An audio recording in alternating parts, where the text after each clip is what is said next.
Bonjour et bienvenue sur la chaîne de Liberté Immobilière, c'est Gaëtan. Aujourd'hui, on va parler de contrats de location et plus particulièrement de clauses de solidarité, je vais y arriver, et de bail collectif. Alors, il ne faut pas confondre les deux et c'est ce que je vais vous expliquer au cours de cette vidéo. Alors, je vous apprends rien, quand vous détenez un appartement et que vous le mettez en location, il faut que vous écriviez un bail entre vous et le locataire. Ça, c'est fait. Si jamais vous faites comme moi de la colocation, vous pouvez faire soit des baux individuels, soit un bail collectif. Alors, parfois vous n'avez pas le choix, je vous laisse vous renseigner parce que ça va dépendre des lois du moment. Là en ce moment, je crois que c'est la loi Allure qui impose une certaine surface à garder si on veut faire des baux individuels.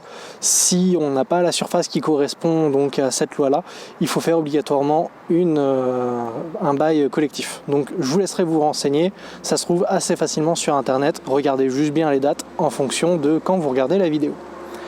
Donc un bail collectif, c'est simple, vous allez vous désigner vous propriétaire et le locataire et spécifier derrière toutes les clauses du bail comme s'il était le simple locataire de l'appartement. Vous allez y décrire tout l'appartement, toutes les parties communes en tout cas et la chambre dans le bail en spécifiant bien entendu qu'il n'a pas accès aux autres chambres, etc., de sorte à pouvoir vous protéger puisque tout sera écrit dans le bail.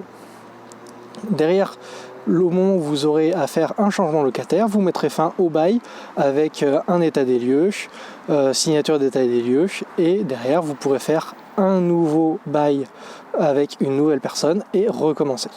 Donc ça, c'est le cas le plus simple, c'est celui qui en général est recommandé, tout simplement parce que c'est le moins difficile en fait à mettre en place. Je vais vous expliquer juste après pourquoi. À la différence derrière du bail commun, c'est-à-dire que vous allez faire un bail et un seul pour tous les locataires qui sont dans l'appartement. Donc vous allez devoir réunir tous les locataires afin qu'ils puissent signer le bail ensemble. Ça peut être fait à plusieurs moments, hein. On n'est pas obligé de s'embêter à le faire vraiment pile au même moment. Ça peut être fait sur plusieurs jours, étalé dans la journée, bref, vous pouvez vous débrouiller comme vous voulez. Mais en tout cas, tous les locataires vont signer un et un seul bail, de sorte à ce qu'ils seront tous indiqués dessus. Et c'est là où va rentrer la clause de solidarité potentielle. Donc là où je vous disais juste avant qu'un bail simple est plus facile et moins contraignant qu'un bail commun, c'est tout simplement parce que le jour où un de vos locataires d'un bail commun sort, vous allez devoir faire signer un avenant de ce bail au locataire sortant, mais aussi à tous les autres locataires, de sorte à ce qu'ils déclarent effectivement que le locataire est parti. Et quand un nouveau locataire va rentrer, vous allez devoir faire un nouvel avenant indiquant que tel locataire est rentré. Et donc le nouveau locataire va signer uniquement l'avenant au bail, puisqu'il va reprendre toutes les clauses du bail, mais les autres locataires vont également devoir re-signer l'avenant, chose qui n'est pas forcément toujours très simple à chaque fois de réunir tout le monde pour obtenir toutes les signatures. Si vous faites un bail simple, vous n'avez rien à faire, rien à demander, quelqu'un sort, vous lui faites signer les papiers, quelqu'un rentre, vous lui faites signer les papiers, peu importe ce qui se passe avec les autres. Donc dans certains cas, ça peut être compliqué de faire rentrer et sortir des gens parce qu'il va falloir faire re-signer tout le monde, mais si vous choisissez bien vos locataires, vous n'aurez pas ce souci-là, donc faites vraiment comme c'est le plus simple pour vous, sachant que personnellement j'ai opté pour un bail individuel, c'est le plus simple, c'est ce qui me permet derrière de faire ce que je veux. Pareil pour les locataires, ils n'ont aucune attache les uns par rapport aux autres, ça simplifie la vie à tout le monde. Et pour la clause de solidarité, donc qui vous intéresse tant et qui vous a fait, je suis sûr, cliquer sur cette vidéo, et qu'il faudra peut-être cliquer également sur le bouton like juste en dessous, voire même le bouton s'abonner. N'hésitez pas, si la vidéo vous plaît et que vous voulez suivre toutes les autres vidéos qui arrivent.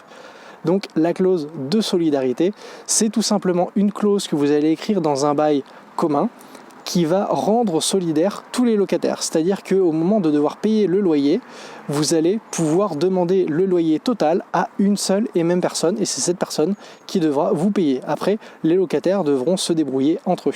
Les locataires deviennent un peu une entité qui va servir à payer le loyer. Les locataires seront compris comme une seule personne. Ça va être une personne morale, disons, qui va représenter les locataires et qui va devoir payer. Là où ça peut devenir intéressant si vous faites de la colocation, c'est dans le cas où vous avez derrière des personnes qui vont se porter garant pour vos locataires.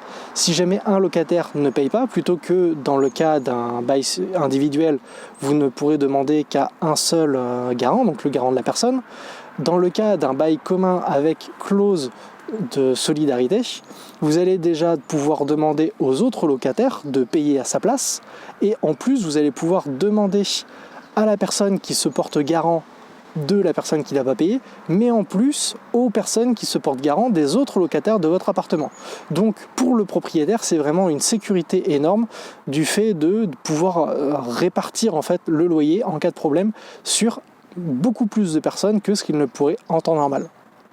Alors aujourd'hui, c'est un peu plus compliqué de faire passer cette clause de solidarité, tout simplement parce que des personnes qui ne se connaissent pas n'ont pas forcément envie d'être solidaires d'autres personnes, ce qui est compréhensible. Personnellement, je n'aimerais pas la signer, donc je ne la mets pas, tout simplement. J'ai d'autres assurances derrière qui me couvrent en cas de loyer impayé notamment, donc je ne me prends pas la tête avec ça, je fais les choses simples, c'est plus facile pour eux comme pour moi. J'espère que cette vidéo vous aura plu. Si c'est le cas, n'hésitez pas à laisser un pouce bleu, un commentaire si vous avez une question sur un terme que vous voudriez que j'explique. Et puis moi, je vous dis à très vite dans une prochaine vidéo. Allez, ciao!